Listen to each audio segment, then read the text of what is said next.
Bismillah wa salawatu wa salamu ala rasulillah wa ba'd. Assalamu alaikum wa rahmatullahi wa barakatuhu. Yeah, I've been gone for a while, and the main reason why I've been gone for so long was mostly just my computer is broken and it needs to be fixed. It's finally fixed, and I can finally record again. So that's why I've been gone for like a month. I decided to touch you again on our good friend Sam Harris, everyone's favorite intellectual. Let's just jump right into this video. There's really no introduction for this man. Question about the history of Islam. We're always hearing about how Iran was a relatively more liberal nation before the Islamic regimes took over. We hear about how the problem of radical Islam is relatively new in the world, and that historically, Islam was not as violent. If we grant that this is true, does this make religion more or less scary, considering that apparently these violent interpretations can arise suddenly and possibly without even historical context? Now, Sam Harris, these violent interpretations that you're talking about can arise when you read a single verse without reading the verse before. That's what we call pure retardation. But regardless, this is not how ISIS brings in people. This is not how these terrorists bring in people. They think that what these terrorists do, right? They say that they're fighting a defensive war. They're fighting a defensive war against USA. They're not employing these tactics that you're talking about. BSM Harris, you don't know anything about what you're talking about. They don't use these tactics, all right? They don't just use Surah Tauba verse 5, all right? And ISIS has never really used this until very recently, and now they're in such a tiny position, right? But before, when they had mass immigration, people were joining them in the thousands. They did not use these tactics. Because people aren't that stupid, alright? And this is why ISIS is so scary, okay? They, you think that these people are just brainless. Well, these facts, insofar as they are facts, cut both ways, as you point out. It's both a hopeful sign that you can point to periods in history where Islam looks comparatively benign because that reveals it's possible to have a far less belligerent form of the faith operating. But it also proves that you can fully reboot the so called extremism within the faith by simply paying more attention to what the doctrine actually is, When you pay attention to what the doctrine actually is, you get the exact opposite effect. or what its most plausible interpretations are. This is something I go into a little bit in my book with Majid. So it does cut both ways.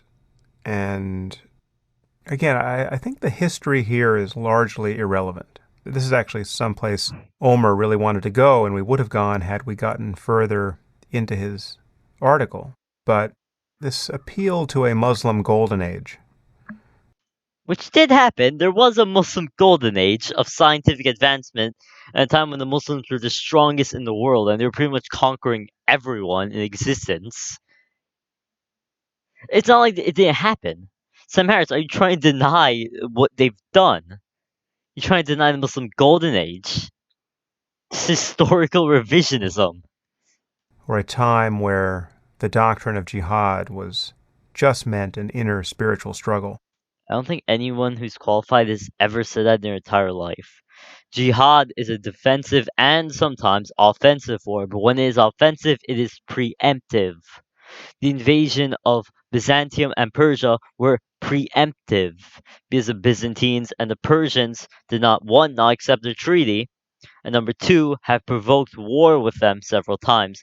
The Byzantines, especially, if you read about the Battle of Tabuk. That is largely fictional. And I think we are now living through a time where a politically correct pseudo history is being put forward as I don't think any history has ever said that jihad was viewed as a spiritual inside war, or only exclusively that. Yeah, there is jihad of nafs. I'm not denying that. I'm sorry if I made it out seem like that. But there is also physical jihad. Okay, there are two main ones at least.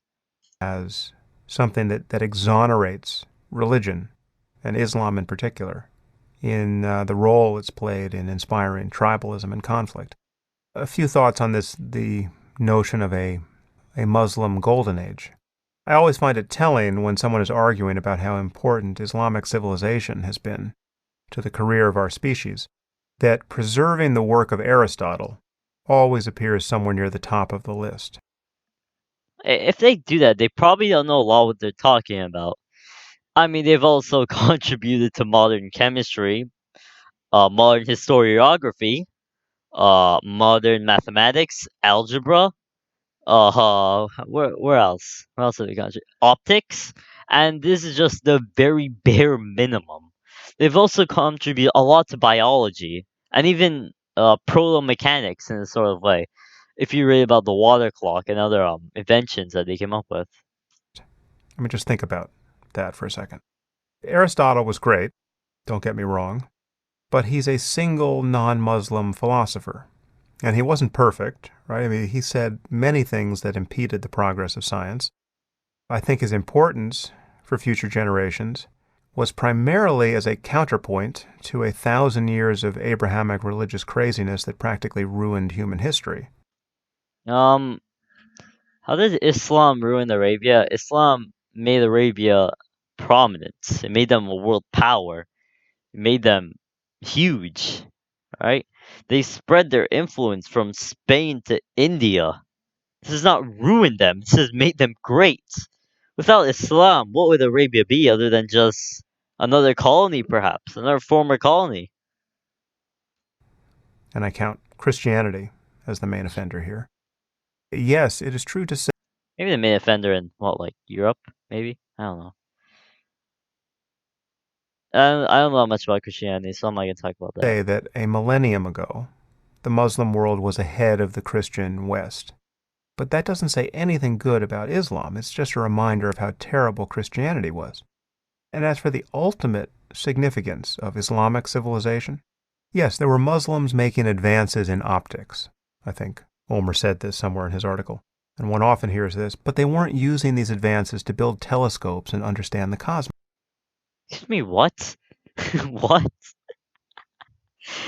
What do you think he built the optic lens? It was exactly for that reason. To observe the Why else would he create it? Oh, I'm just gonna invent optics here. I bet Galileo could use this in 1,000 years. No! No! No! Use it. He actually used it to look at the cosmos. Aren't you good friends with what's his face? Neil deGrasse Tyson, right? He's literally talked about this. Come on. They were using them to design religious calendars and more accurately pinpoint the direction of Mecca. That's not the only reason. Yes, it was partly that, but Sam Harris, how would they do this? Yes, they would have to use astronomy. All right, and this also helped in navigation. How is this a? It wasn't only religious. Here's the basic fact that the Muslim community just has to grapple with. There are single zip codes in New York and Massachusetts that have produced Oh my more of god. enduring value, scientifically, artistically, ethically, politically, than the entire Muslim world has produced in 1,000 years. And if you think that claim is inaccurate, or that it contains a shred of bigotry, you are lying to yourself. I'm lying to myself because I've actually read history books. I'm like a couple decades younger than you, and I'm not a millionaire academic, huh? Most of you have heard me mention the UN Arab Human Development Report, which revealed that the country of Spain translates more of the world's literature and learning into Spanish each year than the entire Arab world has translated into Arabic since the 9th century. Maybe that's because there are more books in Spain. Maybe that's the reason, genius. Maybe because they're producing more books now. And I haven't actually checked out that source, but I will definitely check it out later. And we're talking about Spain, which is not leading the world. Also, wasn't Spain under Muslim control for like 1,000 years? intellectually at the moment. Arabs, are, of course, are only 5% of the world population, but they produce only 1% of the world's books, and a higher percentage of those are religious than anywhere else. And that's a bad thing. Why? Why is that a bad thing? Why this? Is it bad that they're mainly producing religious books? How is that bad? And the thing is that Muslims have contributed greatly to in science and stuff. He doesn't even mention the House of Wisdom, all those other scholars and scientists and historians that I've mentioned. I think I don't get his point here because he's just trying to undermine the Islamic civilization, and I don't know why. I don't know what you would get from this other than to say that white man good, Arabs dumb. That's about it. That's about it, to be honest. I don't know any other reason. What does this have to do with Islam? It has nothing to do with Islam. Nothing to do with Islam. Nothing to do with extremism either. Again, that's just the Arab world, but do you really think that adding Indonesia and Malaysia and Iran to the list would suddenly make Islamic culture look as creative as Western culture? Or indeed as Jewish culture? Let's run these numbers. Muslims outnumber Jews by 100 to 1. We can talk in round numbers here. There are 15 million Jews and 1.5 billion Muslims. In the last 10 years, in the last 100 years, which community has produced more of lasting value to humanity? Oh, I wonder why, Sam Harris. I wonder who conquered and ravaged the Muslim world. Oh, I don't know. Who may it be? I wonder. What was the thing about the caliphate collapsing? Oh, that might be one of the reasons. My good friend Sam Harris. I'm not calling him my friend. My good man Sam Harris.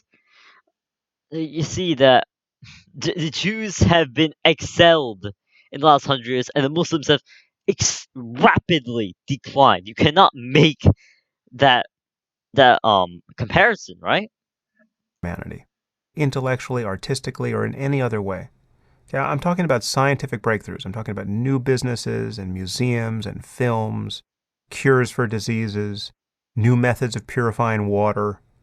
I mean, like you do know that vaccines or the basic thing was first revolutionized and researched by Muslims a long time ago. Of course, it was nothing like the current one or the one that was invented in like 1700s. Of course, that wasn't nearly as advanced, but the basis for that was over there, and that's the reason why a lot of Europeans actually study Arabic. That's why they study Arabic, so they can read the sources of the Muslims.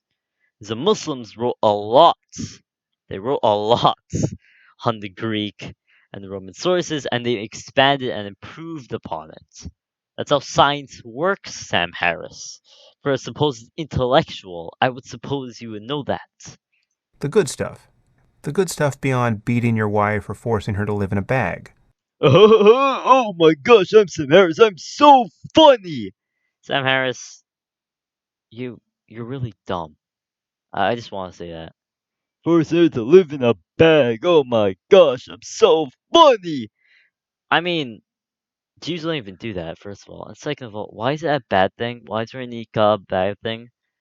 Why is covering up bad? Explain that to me, Sam Harris. Why is wearing clothes bad? Are you a nudist? You don't walk around naked all the time.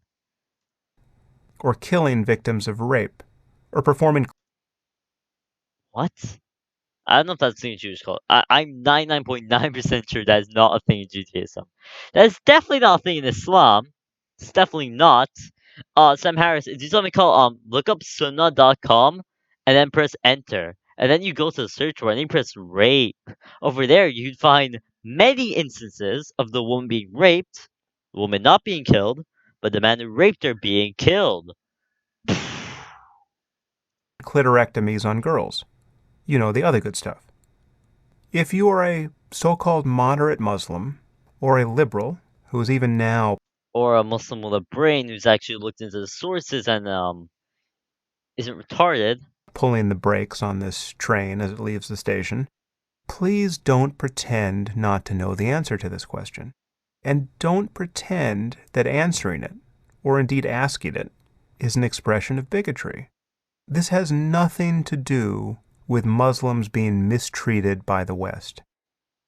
What do you mean it has nothing to, it has to do with you undermining their scientific achievements? There's a, oh, the West is so smart and enlightened. That's what you're trying to do, Sam Harris. We're not stupid. Okay, we know exactly what you're trying to do. The Jews were nearly exterminated in the middle of the 20th century. They were victims of an actual genocide. What? Yeah, that was in Europe, right? That was in Europe. And then they were granted a very highly esteemed position in the Middle East thanks to much support from the Europeans. As opposed to the imaginary genocides that we often hear about from Islamist apologists. Maybe imaginary what are you talking about? Are you talking about the Sykes-Picot Agreement and how the British and the French killed thousands of people in Arabia? Is that what you're talking about? Describing the treatment of the Palestinians, for instance. You don't sound the Palestinians. I pretty Richard Dawkins definitely does. I don't know if you don't, but you know. Who knows how many brilliant and productive people were reduced to ash by the Nazis? Okay, so why were they brilliant and productive? Why were they brilliant? Sam Harris, why were they brilliant and productive, huh? It's because you're Jewish. That makes no sense. You're giving them a higher intelligence on the basis that they are Jewish. When the Jewish scriptures do not give them any advantage in this regard. If anything, Islam has a bigger emphasis on knowledge and just research in general. So Sam Harris, you're trying to make it look like, oh, I'm not a bigot, when like actuality you are. You're trying to suppose that Jews are somehow automatically smart, and they're somehow smarter than their Muslim counterparts, not due to their education, due to their living conditions, their religion, if even that, just on the basis of being Jew or Muslim. And would leaving Islam make you civilized? Will it make you somehow more intelligent? Or is it just you're stuck with this forever? It's like you have a mental deformity. Judging from the people who made it out, people who did more to establish our scientific worldview and literature and the arts than probably any other community in modern history, we probably lost some of the most intelligent and creative people who ever lived. And don't kid yourself that this has something to do with the resources either. Kuwait is a small, wealthy country that spends a lot of money on education. It is far below the world average in math and science, like 20% below. What do you think explains this? It is not historically inaccurate. So show us the proof in Islam that somehow causes this. And I've not fact checked your statement, Sam Harris, so I will take it for granted. But show me the proof of this being from the Islamic scriptures, or is this just a defect of Muslims in general? Nor is it a sign of bigotry to observe that most of human progress arose in the West. Science is What? What? Not really, man. Not really. Not most of scientific rise in the West. It's all over the world, really. It's a collective. The entire world was working together in this, right? And I mean, to be honest, yeah, like China, India, Arabia, Europe, Africa. I'm not sure about Australia. The Native Americans actually did a decent amount. The Mayans, I think the Incas did a decent amount as well. So just this is very obvious what he's trying to do. He's trying to elevate Europeans and white people and Jews too. I don't know why Jews and Jews above everyone else, as if they're somehow superior. But why are they superior? Is it an innate ability of them? Is it their culture? Is it their religion? What is it? What is it, Sam Harris? a Western breakthrough. Liberal democracy, the rule of law, equality before the law. Um, Iroquois Confederacy was like democracy, and they had no Western influence at that time. freedom of thought and expression, a universal conception of human rights, separation of The entire world has human rights. Okay? The entire world has their own conception of human rights. Only trying to come up, my version is superior. Why is it superior, Sam Harris? I want to know why. And why is separation of church and state? Why is that a good thing? Right? Why is that a good thing? It's good for you seculars, definitely, but why is it a good thing in general? Why is it objectively a good thing? church and state. These are almost entirely Western inventions, and they are the foundations of almost everything that is good in our world. What? Everything that is good in our world?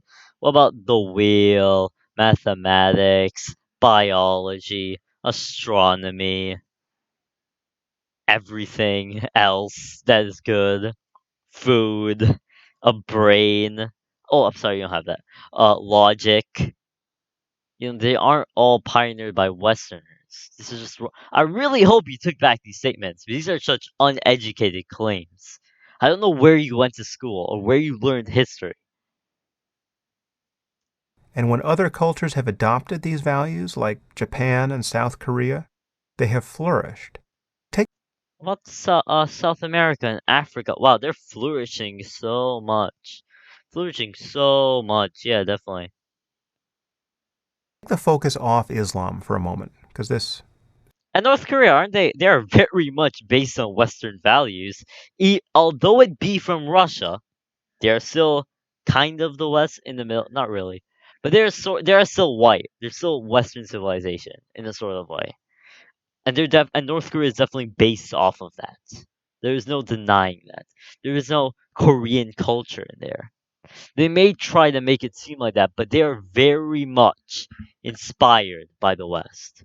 seems to help for some bizarre reason. Consider India, Hindu India. Consider the caste system and the practice of sati, the practice of forcing a widow to burn herself alive on her husband's funeral pyre. These bizarre and barbaric practices are That was actually allowed during the British, so pretty sure it's banned now. So yeah. And how come these white people? How come they didn't civilize these people somehow? How come they show them enlightenment, show them the way? entirely the product of Indian religion. The caste system persists, and it's terrible, and it largely explains why India is still so backward, despite incredible economic gains. There are more malnourished and illiterate people in India than anywhere on earth. The Okay, and practice of sati was effectively stamped out by the British and the Portuguese. that's not true. That is very much not true. Sati was not stamped out by the British. I'd love to see your proof of this, Sam Harris. Where was it? When did this happen? My God, bro, you're just talking out your butt. And the Dutch, which is a very good thing. Can we say that Western notions of human rights and political equality are better than these Indian traditions? Of course. Is it What about Iroquois Confederacy? What about them, huh? They very much line up with your worldview, don't they? But oh wait, no, they're not Western. They can't be good. a sign of bigotry to say this? No, in fact, it is bigoted to say that Indians just might be better off with their barbaric traditions. Maybe Indian widows are better off being burned alive after their husbands die. That is bigoted. That is a failure of compassion. Maybe the illiterate street sweeper who has accepted his lot in life and the abuse heaped on him by his neighbors because of his belief in karma and rebirth, maybe he's better off than if he were sent to Oxford and educated. That is bigotry. And no one is tempted to indulge that bigotry on the topic of Hinduism. I mean, yeah, but this is a Kafirs act, right? This is paganism. I don't see how this ties into Islam. Why is this in the same video? But when we talk about Islam, all of a sudden, the dial on the liberal moral compass Okay, then show proof from Islamic scripture of what you're saying. Because all you do is quote Surah Tauba ayah 5 and say it allows women beating, which is actually one of the dumbest claims I've heard, and I might post a refutation of that in the comment section below. So let's do. Just begins spinning uncontrollably, and it suddenly becomes impossible to navigate questions of right and wrong and good and evil. Though Sam Harris's very orientalized version of history, as we all know, it's full of crap. It really is, and I've just oh my god, like Sam Harris, you're an academic. You have access to resources. How about educate yourself on history of Islam, on the Golden Age, and all this other stuff? Because any serious historian would laugh at you. Any serious historian of Islam would pretty much just walk away from your very presence alone. Okay? Use your millions of dollars that you have. I don't even know if you are a millionaire, but you look pretty well off. Use that money and I don't know, do something good with it. Maybe learn a few things about Islam before talking about it. Before talking out your butt. Yeah, that's about it for now. Assalamu alaikum wa rahmatullahi wa barakatuh.